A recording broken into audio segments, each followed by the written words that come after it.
उत्तर प्रदेश के बलिया जिले में बाढ़ और कटान से हालात लगातार बिगड़ते नजर आ रहे हैं।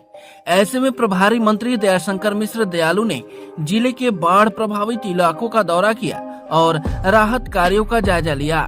प्रभारी मंत्री ने सुमाली प्राणपुर सहित ग्राम पंचायत शिवपुर दियार, सुमाली विकासखंड दुबहड़ एवं ग्राम जवही विकासखंड बिलहरी क्षेत्र के बाढ़ प्रभावित क्षेत्रों का निरीक्षण किया। इस दौरान जिलाधिकारी और पुलिस अधीक्षक भी मौजूद रहे। प्रभारी मंत्री ने एनडीआरएफ टीम के साथ बाढ़ग्रस्त इलाकों का मुआयना किया और प्रभावित परिवारों से मुलाकात कर उनका हाल जाना।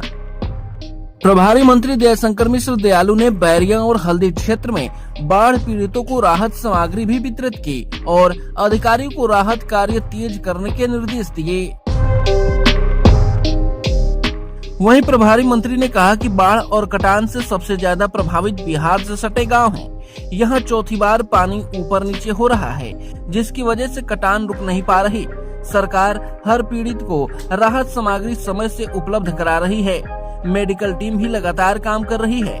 जिनके घर बाढ़ और कटान से टूट गए हैं, उन्हें आवास दिया जाएगा।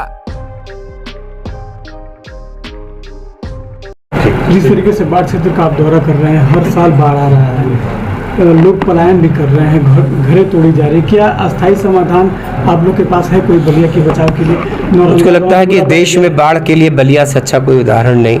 हम लगातार बांधों का निर्माण कर रहे हैं। कल अतीत की बलिया और वर्तमान की बलिया में आपको फर्क दिख रहा। अब वर्तमान में एक ही हिस्सा है जो बिहार से जुड़ा हुआ भाग है, नौरंगा।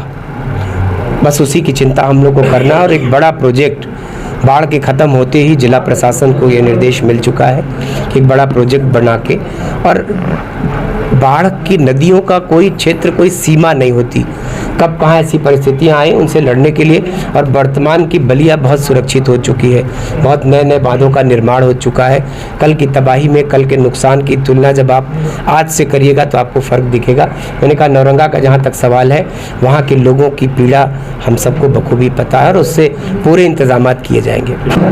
देखिए, बरसात लगातार हो रही है, देश की सारी नदियाँ उफान पर हैं। अभी पिछली बार जो बाढ़ थी वो माँ गंगा की बाढ़ थी। इस बार माँ जमुना का पानी बढ़ा है शुरू से लेकर आखिर तक, तो ये चौथी बार बाढ़ बलिया में आई है। प्रशासन चुस्त दुरुस्त है, मुस्तैद है, तैयारियों में कोई कमी न कल थी न आज है। आने वाले दिनों के लिए भी हो सकता है फिर बाढ़ आए, क्योंकि लगातार बरसात होना, ऐतिहासिक रूप से बरसात हुई। राजस्थान जैसे राज्य में पिछले 53 सालों का रिकॉर्ड टूटा है बरसात का।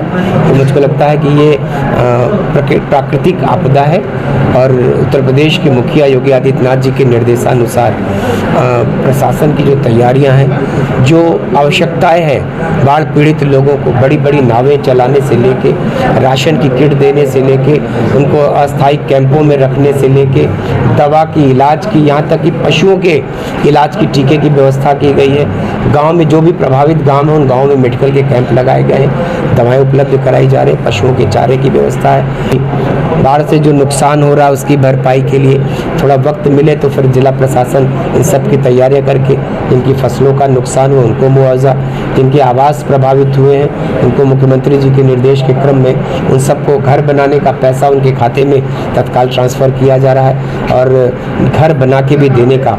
तो ये मैंने कहा कि समाज में किसी तरह की परेशानी, बलिया जिले में किसी गाँव में परेशानियों को दूर करने का हर संभव जिला प्रशासन प्रयास कर रहा है और माननीय मुख्यमंत्री जी का निर्देशन सदैव मिल रहा है और वो लगातार मॉनिटरिंग। फिलहाल जिले के निचले इलाकों में बाढ़ और कटान की समस्या बरकरार है, लेकिन प्रशासन और राहत टीमें लगातार काम में जुटी हुई हैं।